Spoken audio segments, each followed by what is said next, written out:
Então, pessoal, vamos dar início à parte 2 do capítulo 1, né? Que o capítulo 1 tem como tema reprodução dos seres vivos. Na aula passada, nós trabalhamos sobre reprodução sexuada, sobre reprodução assexuada.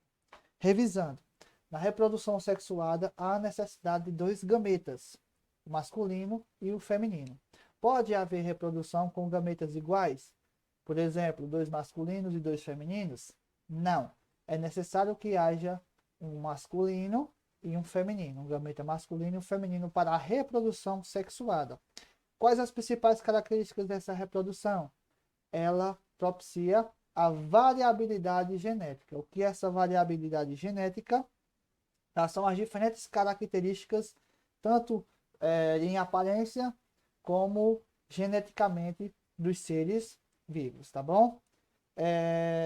Seguindo, pessoal, nós vamos falar hoje sobre reprodução em plantas e desde já quero que vocês abram o livro na página 15, tá? Reprodução em plantas.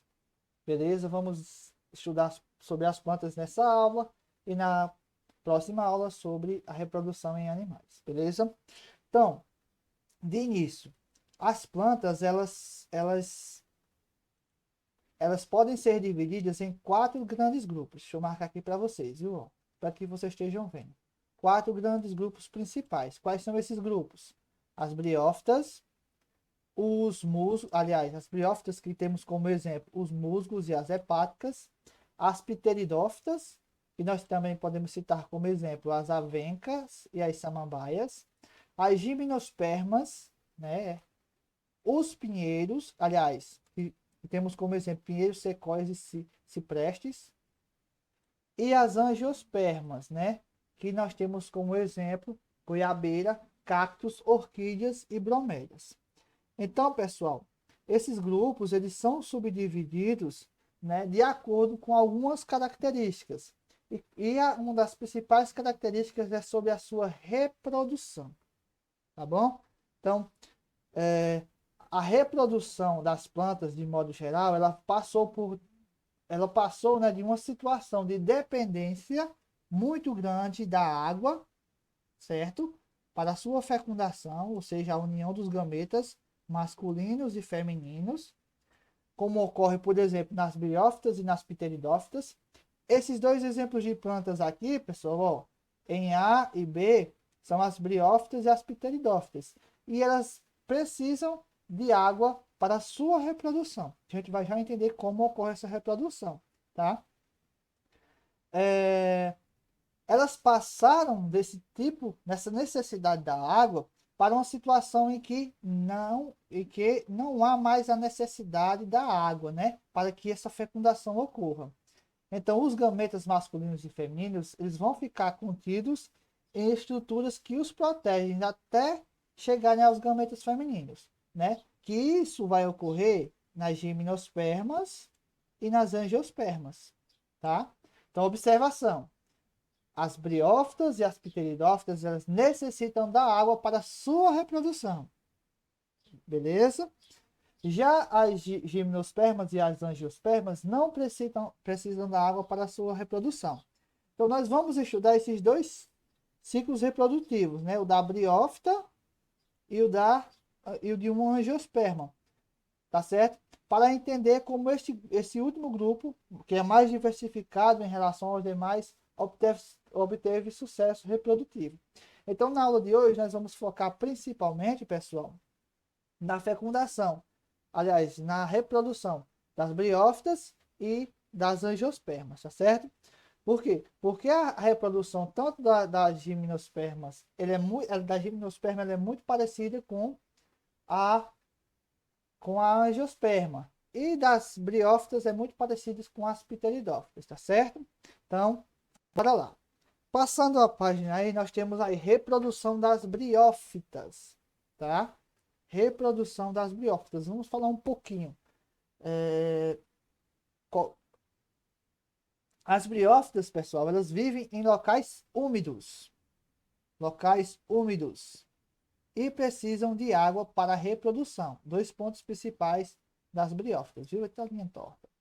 Então, elas apresentam plantas masculinas e plantas femininas, que produzem, respectivamente, os gametas. O que são gametas? Se eu perguntasse para vocês o que são gametas, na prova vocês iam me responder. São células reprodutivas.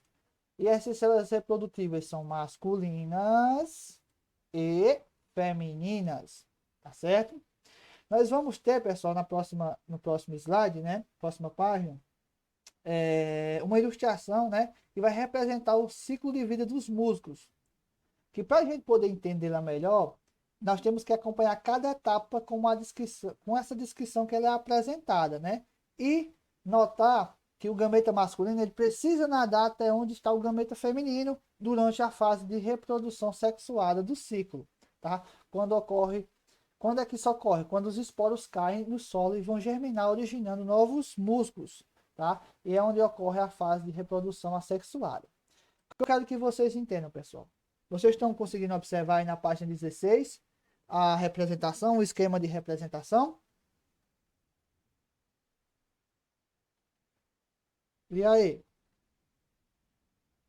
Estão conseguindo enxergar? Podem abrir o microfone aí e me responder, pessoal.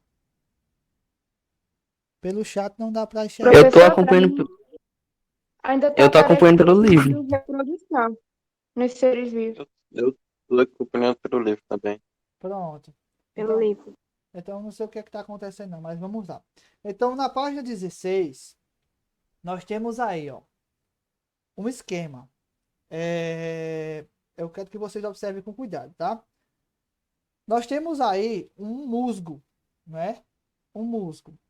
Então esse musgo, para ele se reproduzir, é necessário duas fases. A fase de reprodução sexuada, tá? E a fase de reprodução assexuada. Ou seja, o que é a reprodução sexuada? O indivíduo ele vai dar origem a outro ser semelhante, tá? Então vamos lá. Então observem aí que em 1 diz o seguinte, ó: no solo, os esporos podem ganhar e germinar e originar novos músculos. Então essa é a fase sexuada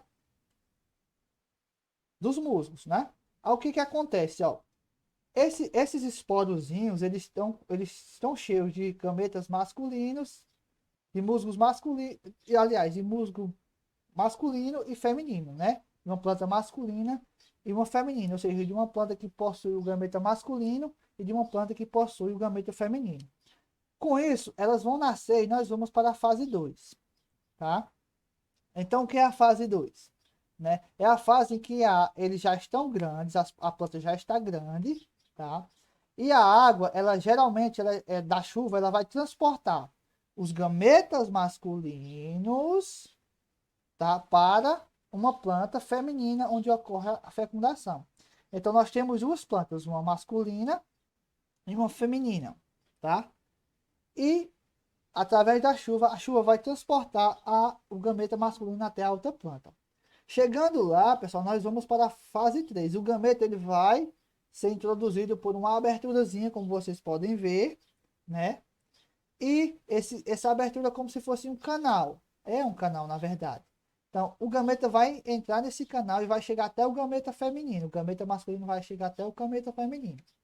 Então, nós temos a terceira etapa, né? Então, o embrião, né, que ele vai proveniente da fecundação, ou seja, quando o gameta masculino fecunda com o feminino, se une com o feminino, ocorre a fecundação, né? E esses gametas já não mais serão um gameta só, aliás, dois gametas, mas serão um único, né? Que nós vamos chamar de o embrião. Que esse embrião, como eu já citei, é proveniente dessa fecundação. E ele é o que originará uma nova estrutura que formará uma cápsula, tá?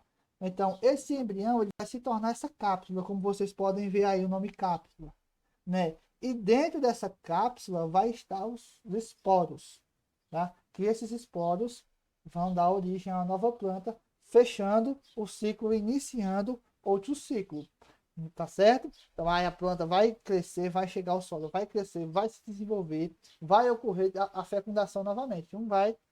A água vai levar um gameta para o outro, tá certo?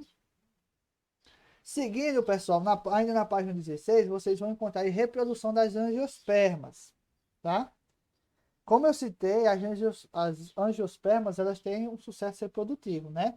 E esse sucesso reprodutivo se deve principalmente à presença de estruturas reprodutivas, tá? Observe esse ponto, estruturas reprodutivas, que vão favorecer sua reprodução e dispersão no ambiente terrestre, tá? Quais são essas estruturas reprodutivas? São as flores e os frutos, beleza? Então, para a gente entender o ciclo reprodutivo de um angiosperma, antes de mais nada, é preciso nós conhecermos quem? Uma flor, tá? Então, ó, o que é dispersão? Para a gente finalizar essa partezinha aqui, ó. Dispersão é a forma como os organismos se espalham, tá? Por quê? Com essa dispersão, eles vão ocupar mais lugares no ambiente, tá? Então, a dispersão é se espalhar, tá certo? Então, vamos aí, flores. Então, as flores das angiospermas, elas são formadas por folhas modificadas. Observe esse trecho, viu? Folhas modificadas. E são estruturas responsáveis pela reprodução sexuada da planta. Nessas plantas, ó. As flores, se eu perguntasse na prova, onde ocorre a reprodução sexuada, ou que estrutura é responsável pela reprodução sexuada nas angiospermas? Aí vocês iriam responder nas flores. As flores são estruturas, tá? Embora muitas flores elas sejam hermafroditas. O que é ser hermafroditas? Elas possuírem tanto as estruturas responsáveis do sistema reprodutivo masculino como o sistema reprodutivo feminino. Tá? Então as flores elas têm essas duas estruturas. Só que assim, a autofecundação, ou seja, a própria planta ela se autofecundar, isso não costuma acontecer, não costuma ocorrer com frequência. Por quê? Porque existem alguns mecanismos que vão evitar esse processo, tá? Pode ser que ocorra? Pode ser que ocorra. Mas existem mecanismos que evitam esse processo, tá? Por quê? Porque a fecundação, aliás, a reprodução sexual, ela propicia uma maior variabilidade, tá? Então, é pegar umas características de um ser, juntar com as características de outro, formar um novo ser. Por isso que a reprodução sexual propicia isso. Se a flor se autofecundar, ela não vai pegar as características da outra flor, né, para formar uma nova flor. Ou um ser vivo, pegar outro ser vivo, na verdade, pegar essas outras características e juntar com as desses ser vivos para formar um novo ser, tá? Então, ó, foi justamente o que eu citei, ó. São elas que garantem a maior variabilidade entre as plantas, tá? De mesma espécie. Então, uma das formas disso acontecer é quando amadurecem seus órgãos reprodutores masculinos e femininos em tempos diferentes, tá? Então, observe, ó. Aliás, uma das maneiras de prevenir e de evitar é a questão do amadurecimento dos sistemas reprodutores masculino e feminino, porque eles ocorrem em tempos diferentes, tá? E também que esses órgãos estão distantes o suficiente um do outro na flor, tá? E essa distância vai impedir que esses gametas, que um gameta chegue até o outro, beleza? Estão entendendo até aqui? Quer que eu diminua a velocidade ou dá para ir da forma que está?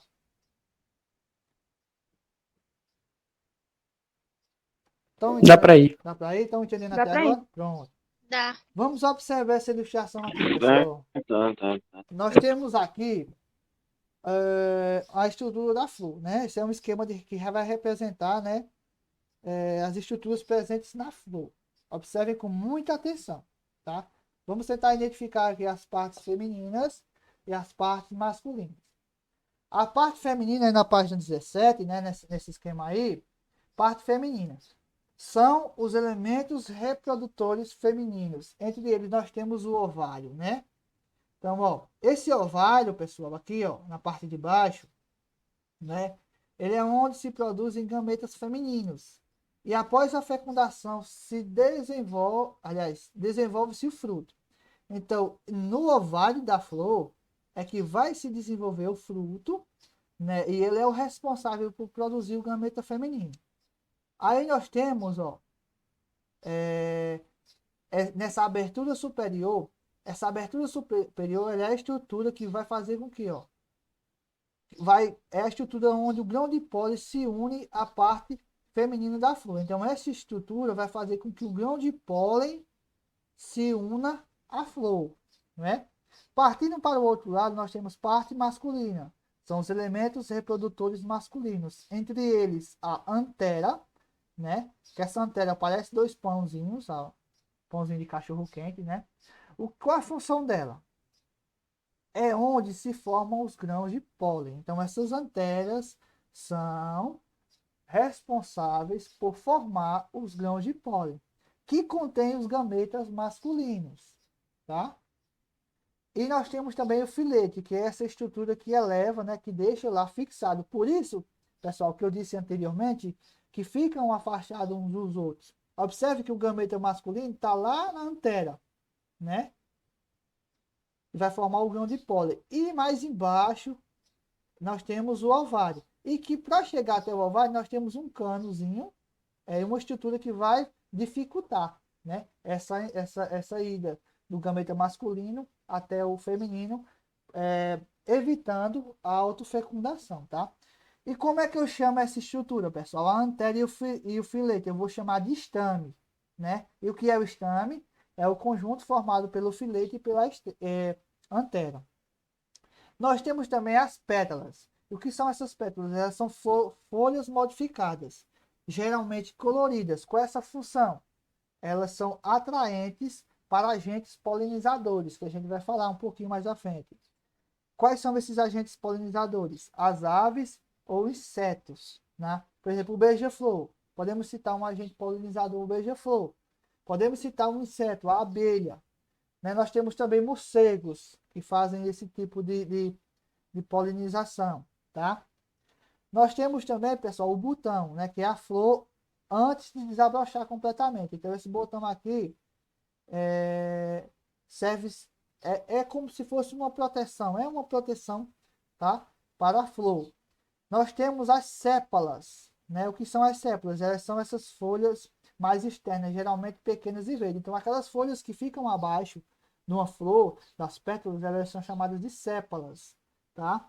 Elas protegem o botão até seu florescimento, tá bom? Nós temos também essa haste, né? Que é a estrutura que vai sustentar a flor. Então, aquele canozinho que sustenta a flor é chamado de haste. E, por fim, nós temos o receptáculo floral, né? Que é a base de uma flor, onde se encaixam as outras partes da flor, tá certo? Então, basicamente, essas são as estruturas da flor, tá bom? Quero que vocês frisem duas coisas. Observe onde ficam os gametas, o gameta feminino e onde fica o gameta masculino, beleza? Então, o que que acontece, pessoal? No interior das anteras, lá dentro das anteras, lembre-se, viu? Que é uma parte, que é os órgãos reprodutores masculinos formam os chamados grãos de pólen, tá? Que contém os gametas femininos. Observe como ocorre a proteção. Ó. Dentro da antera se formam os grãos de pólen. E esses grãos de pólen contêm os gametas femininos. Aliás, masculinos, perdão. Então, eles são transportados até a abertura superior do órgão reprodutor feminino, contido no ovário da flor. Então, como eu citei, né, eles vão sair os grãos de pólen elevados por um agente polinizador, uma abelha, por exemplo, e ela vai. Por isso que, se vocês observarem, geralmente onde tem uma planta que está cheia de abelha, ali significa dizer que elas estão fazendo aquele processo de polinização. Beleza? Então, ó, nesse ovário, os gametas femininos estão lá só esperando o gameta masculino. Então, esse processo de levar o gameta masculino até o feminino é chamado de polinização, como eu já citei. Então, pessoal, as plantas elas possuem diversas adaptações à polinização. Por exemplo, plantas como as gramíneas, que são polinizadas pelo vento, né? apresentam flores pequenas e discretas e são atrativos para polinizadores. Observe isso aqui, pessoal. Ó. Existem plantas que são polinizadas pelo vento. Ó, aqui é uma questão de prova, tá? Certo? Apresentam flores pequenas e discretas, sem atrativos, na verdade. Por isso que nenhum agente polinizador chega a esse tipo de flor. Por quê? Porque as folhas delas, as flores, são pequenas e não tem atrativo. O que vai fazer com que com que um ser vivo vá lá polinizar é os aspectos como o odor, como o visual, né? Se for uma flor bastante chamativa, vai atrair aquele ser vivo, tá certo? Essas plantas, elas produzem grande quantidade de pólen. E essa grande quantidade de pólen é o que vai compensar a ação do vento. Que essa ventania ela vai ocorrer de forma aleatória, né? Vocês sabem que o vento aí ele é muito aleatório. Então, os pólenes eles vão ser dispersados para vários lugares diferentes. Só que a grande quantidade de pólen vai fazer com que haja uma maior polinização, tá? Porque se fosse uma pequena quantidade, muito ia se perder no caminho e não iria ser polinizado, tá certo? Plantas polinizadas por animais, por outro lado, apresentam atrativos. Quais são esses atrativos? Cores, odores, período em que se abrem a disponibilidade de néctar, né, e pólen. Por exemplo, os besouros, assim como os morcegos, eles polinizam flores, geralmente claras, com forte odor e que se abrem à noite. Observe isso aqui, pessoal. Uma coisa bem interessante. Ocorre polinização à noite. Quem são os responsáveis? Morcegos e besouros, tá? Já as abelhas são atraídas por flores com branco brilhante, azul ou amarelo. Então, as aves elas são atraídas por cores fortes. E algumas flores possuem um formato adaptado ao seu polinizador, como é o caso, por exemplo, de flores tubulares, polinizadas por beija-flor. Então, cada flor ela é adaptada para o seu polinizador. Voltando, ocorre polinização à noite? Ocorre. Quem são os responsáveis? Morcegos e besouros, tá? Quais são os tipos de características? Que tipo de flores precisam? Flores geralmente claras e com odor fortes e que se abrem à noite, beleza? Já as abelhas precisam de flores mais brilhantes, de cor branca, ou azul ou amarelo. E as aves, elas necessariamente, as flores, elas têm um formatozinho adaptado para elas, como é o caso das flores tubulares, que são polinizadas por beija-flores, tá certo? Observemos aí ainda, pessoal, aliás, na página 18, pessoal, um esquemazinho, né? Observem aí com muita atenção. Então, além dos gametas masculinos, os grãos de pólen possuem células responsáveis por originar o chamado tubo polínico. Olha só, observem. Ó. Os gametas masculinos, né? Ou seja, os grãos de pólen, possuem uma célula responsável por originar o chamado tubo polínico. Tá? É por ele que o gameta masculino vai entrar, tá? Vai ao encontro do gameta feminino no ovário, onde ocorre a fecundação e da fecundação eles se tornam o embrião. Observe, pessoal, isso vale tanto para as flores como para os restantes dos seres vivos. Quando ocorre o encontro do gameta masculino com o feminino, ocorre a fecundação e essa fecundação origina o embrião. Beleza? Então, observem aí, pessoal, nós temos aí um esquema, né, que é um esquema simplificado do processo de fecundação em um angiosperma. Observem aí, ó, o grão de pólen, tá? Ele chegou até a entrada, né, até o envoltório, tá certo? Vocês ainda lembram como é o nome, né? Chegam a essa abertura superior. Aí, ó, há uma célula que vai formar o tubo polínico, como vocês podem ver aí, tá? Esse tubozinho amarronzado, tá? Aí, ó, por ele vai passar os gametas masculinos, tá? A célula vai formando o tubo até formar um tubo até chegar no gameta. Então, ocorrendo a fecundação. Então, ao redor do embrião, pessoal, desenvolve um tecido nutritivo protegido por um envoltório, né? Que esse envoltório é uma capa, uma cobertura, uma casca, onde é formada a semente. Se a semente cair no solo e encontrar condições apropriadas, o embrião poderá se desenvolver e então formar uma nova planta. Então, ó, a semente fornece alimento ao embrião, que pode se nutrir com as reservas do tecido que o recobre. Desse modo, as sementes podem germinar longe da planta que lhes deu origem, fazendo com que a dispersão dessas plantas seja muito eficiente. Ao mesmo tempo, a partir do ovário desenvolve-se o fruto, que protege a semente. Vamos observar esse esquema aqui e vamos entender um pouquinho a mais do que esse texto aqui quer dizer, pessoal. Nós temos aqui, ó, nós temos um esquema, né, de reprodução, ciclo de vida das angiospermas. Ocorre o seguinte, vamos pegar aqui, ó, nós temos a flor, né, cresceu a flor, aí chegou no período reprodutivo, beleza? Aí, o que é que vai acontecer? Um agente, uma abelha, um agente espessor, né, um agente polinizador vai chegar e vai levar os grãos de pólen até a flor, né? Aí o que acontece? O grão de pólen chega até a entrada, a abertura, né, do sistema reprodutivo feminino. Chegando lá, forma-se o tubo polínico. Tá? Esse tubo é uma célulazinha que vai... Aliás, esse tubo vai ser criado por uma célulazinha que vai chegar até o embrião, né? Aliás, o gameta, na verdade, o gameta da flor. Chegando lá, ocorre a fecundação. Então, ocorreu a fecundação, ele vai se tornar o embrião, né? Formou-se o embrião. Com isso, ele vai se desenvolver, o embrião vai se desenvolver.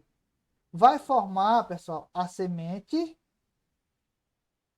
Ocorre a formação da semente e depois do fruto. Então, essa semente ela é dispersa em algum lugar e, consequentemente, forma-se outra planta novamente. Então, esse é o ciclo, tá? Lembre-se bem, esse é o ciclo de fecundação das angiospermas. Por fim, pessoal, nós temos aí, ó, os frutos, para a gente encerrar nossas aulas. São os frutos, eles são estruturas exclusivas das angiospermas. Você não vai encontrar fruto em outro tipo de planta, senão nas angiospermas. Por exemplo, me dê exemplo aí de angiospermas que vocês têm nas casas de vocês. Vê se vocês estão ligados.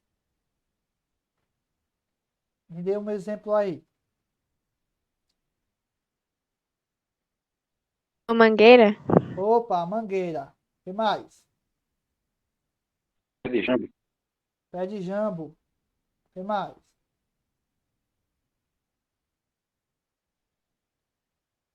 Laranjeira? Laranjeira. Goiabeira. Então, tudo isso, pessoal, faz parte das angiospermas. Por quê?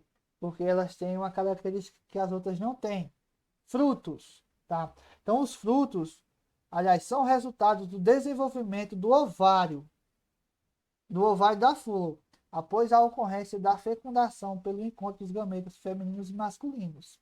Então, observe, ó, o fruto foi o ovário que se desenvolveu, tá?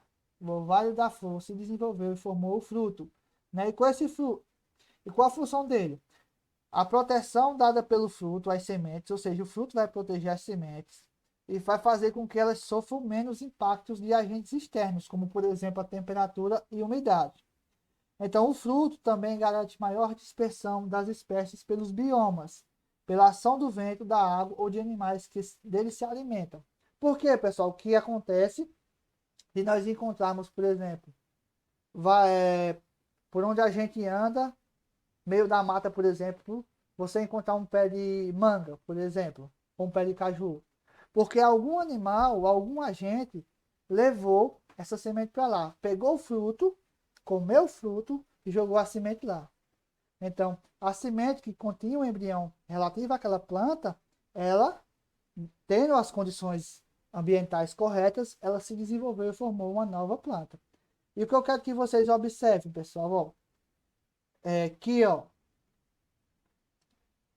só repetindo, ao redor do embrião vai se desenvolver um tecido nutritivo protegido por um envoltório, onde é formada a semente. Então, ocorre a formação, após a fecundação, né, se forma um embrião e ao redor desse embrião se forma a semente. E essa semente tem a função de proteção, né, nutrição e proteção. Né? Ao mesmo tempo, vai se desenvolvendo o fruto, que o fruto se forma a partir do ovário, certo?